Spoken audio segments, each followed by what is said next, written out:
Hello नमस्कार, ABC coaching classes में आपका स्वागत है। आज बात करते हैं 9 अगस्त के इम्पोर्टेंट करंट अफेयर्स के बारे में, जो सभी परीक्षाओं के लिए महत्वपूर्ण करंट अफेयर्स होने वाली है। पहला क्वेश्चन है, आरबीआई के वित्त वर्ष 2025 के लिए या आरबीआई ने वित्त वर्ष 2025 के लिए मुद्रास्फीति अनुपात को कितना प्रतिशत बनाए रखने का निर्णय लिया? तो ऑप्शन नंबर ए 4.5% और रेपो रेट की बात करें तो 6.5% बरकरार रहेगा। क्वेश्चन नंबर 2, भारत का पहला जीआई टैग वाला अंजीर का जूस किस देश को निर्यात किया गया? यानी भारत पहला जीआई टैग वाला अंजीर का जूस किस देश को निर्यात किया जाएगा भारत के द्वारा? तो पोलैंड को निर्यात किया जाएगा अंजीर का जूस। क्वेश्चन नंबर 3, राष्ट्रीय विज्ञान रत्न पुरस्कार किसे देने की घोषणा की गई? तो जी पद्मनाभन को देने की घोषणा की गई। और ये संजय बिहारी, आदि मूर्ति, राहुल मुखर्जी वे हैं जिनको विज्ञान श्री पुरस्कार देने की बात कही गई है। प्रतिवर्ष राष्ट्रीय भाला फेंक दिवस कब मनाया जाता है? 7 अगस्त को, क्योंकि 7 अगस्त को सबसे पहले गोल्ड जीता था, गोल्ड यानी स्वर्ण पदक जीता था नीरज चोपड़ा जैवलिन थ्रो में टोक्यो ओलंपिक में, इसलिए तब से ही मनाया जा रहा है। उसको याद करने के लिए प्रतिवर्ष राष्ट्रीय भाला फेंक दिवस 7 अगस्त को। पेरिस ओलंपिक 2024 जो अभी हो रहा है, कुश्ती प्रतियोगिता से किसे अयोग्य घोषित कर दिया गया? तो विनेश फोगाट को। ये 50 किलोग्राम वेट में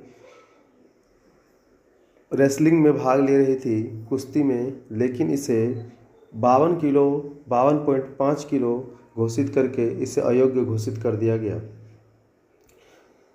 बांग्लादेश में अंतरिम सरकार का प्रमुख किसे नियुक्त किया गया? तो मोहम्मद यूनुस को वहां पर अंतरिम सरकार का प्रमुख नियुक्त किया गया है, क्योंकि शेख हसीना जो वहां के प्राइम मिनिस्टर थी अभी वहां से इस्तीफा देकर वहां से भाग गई है, क्योंकि बांग्लादेश में दंगा चल रहा है। किसकी वजह से? तो आरक्षण में जो कोटा दिया जा रहा था किसको? तो 44% लगभग कोटा ही दिया जा रहा था। बाकी का जो 56% ही जनरल लोगों के लिए बचा हुआ था, इसलिए वहाँ पर चल रहा है दंगा। इसी दंगा की वजह से शेख हसीना वहाँ से इस्तीफा देके भाग गई है। इसलिए बांग्लादेश में अंतरिम सरकार जब तक की सरकार गठन न हो जाए तब तक के लिए मोहम्मद यूनुस को वहाँ का प्रमुख बनाया गया है। क्वेश्चन नंबर 7, फॉर्चून की ग्लोबल 500 की सूची में रिलायंस का स्थान कौन सा है? तो रिलायंस इंडस्ट्रीज का स्थान 86वां है। इससे पहले 88वां था, अब 86वां, यानी ऑप्शन नंबर बी। 500 की सूची में भारत के लगभग 9 कंपनियां भी शामिल हैं।